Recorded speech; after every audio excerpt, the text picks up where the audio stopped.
राधे कृष्णा दोस्तों, वैष्णवी वृंदावन चैनल में आपका स्वागत है। दोस्तों, आज हम जानेंगे नारियल के जन्म की कहानी। प्राचीन काल में सत्यव्रत नाम के एक राजा राज करते थे। वो प्रतिदिन पूजा पाठ किया करते थे। उनके पास किसी भी चीज़ की कमी नहीं थी। वह धन दौलत से लेकर हर प्रकार की सुविधा से समृद्ध थे। हालांकि इसके बावजूद भी राजा की एक अभिलाषा थी जिसे वो पूर्ण करने की चाह रखते थे।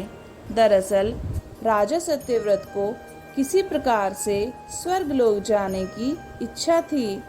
वो अपने जीवन में कम से कम एक बार स्वर्ग लोक के सौंदर्य को देखना चाहते थे, लेकिन उन्हें इसका मार्ग नहीं पता था। इधर दूसरी तरफ ऋषि विश्वामित्र अपनी तपस्या के लिए घर से बाहर निकल गए थे। चलते चलते वो अपनी कुटिया से काफी आगे चले गए थे। काफी समय बीत गया था, लेकिन वह नहीं लौटे। इस कारण से उनका परिवार भूख और प्यास से तड़प रहा था। राजा सत्यव्रत को जब ये पता चला तो उन्होंने ऋषि विश्वामित्र के परिवार के पालन पोषण की जिम्मेदारी ले ली। कुछ समय बाद जब मुनिवर वापस लौटे तो उन्होंने अपने परिवार को कुशल देखा और वो बहुत प्रसन्न हुए। उन्होंने पूछा कि उनकी अनुपस्थिति में किसने उनकी देखभाल की। इस पर ऋषि के परिवार वालों ने बताया कि राजा ने उनके पालन पोषण की जिम्मेदारी उठाई थी। ये सुनकर ऋषि विश्वामित्र तुरंत राजमहल पहुंचे और राजा से मुलाकात की। वहां पहुंचकर उन्होंने सबसे पहले महाराज को धन्यवाद कहा। इस पर राजा ने ऋषि से अपनी इच्छा पूर्ण होने का आशीर्वाद मांगा। राजा की बात सुनकर ऋषि विश्वामित्र ने कहा, बोलिए महाराज, आपको क्या वरदान चाहिए।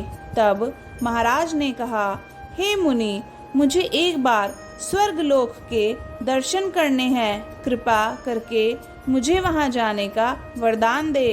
राजा की प्रार्थना सुनकर ऋषि विश्वामित्र ने एक ऐसा रास्ता बनाया जो स्वर्ग लोक की ओर जाता था। यह देख राजा सत्यव्रत बहुत खुश हुए। वह तुरंत उस रास्ते पर चल पड़े और स्वर्ग लोक पहुंच गए। यहाँ पहुंचते ही इंद्रदेव ने उन्हें नीचे धक्का दे दिया, जिसके कारण वे सीधे धरती पर जा गिरे। राजा सत्यव्रत ने तुरंत सारी घटना ऋषि विश्वामित्र को बताई। राजा की बात सुनकर ऋषि विश्वामित्र गुस्से से आग बबूला हो उठे। उन्होंने तुरंत सभी देवताओं से इस बारे में बात की और इस समस्या का हल निकाला, जिसके बाद राजा के लिए एक नया स्वर्गलोक बनाया गया। नए स्वर्गलोक को पृथ्वी और देवताओं के स्वर्गलोक के बीचों बीच स्थापित किया गया था, ताकि किसी को परेशानी न हो। नए स्वर्गलोक से राजा सत्यव्रत तो बहुत खुश हुए, लेकिन विश्वामित्र को एक चिंता लगातार सता रही थी। उन्हें डर था कि नया स्वर्गलोक कहीं जोरदार हवा के कारण गिर ना पड़े। अगर ऐसा होगा तो राजा सत्यव्रत दोबारा से धरती पर जा गिरेंगे।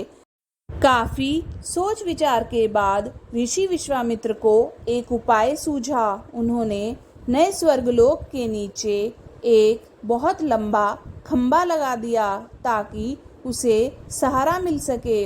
ऐसी मान्यता है कि नए स्वर्गलोक के नीचे लगाया गया खंबा एक विशाल पेड़ के तने के रूप में बदल गया।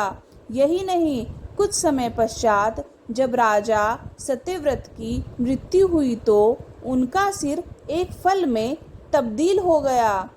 तभी से इस खंबे को नारियल का पेड़ कहा जाने लगा, जबकि राजा का सर नारियल के रूप में जाना गया। यही कारण है कि नारियल का पेड़ इतना लंबा होता है। दोस्तों, अगर आपको यह वीडियो अच्छी लगी तो वीडियो को लाइक कीजिए, चैनल को सब्सक्राइब कीजिए और कमेंट बॉक्स में राधा कृष्ण लिखिए। जय श्री राधे कृष्णा।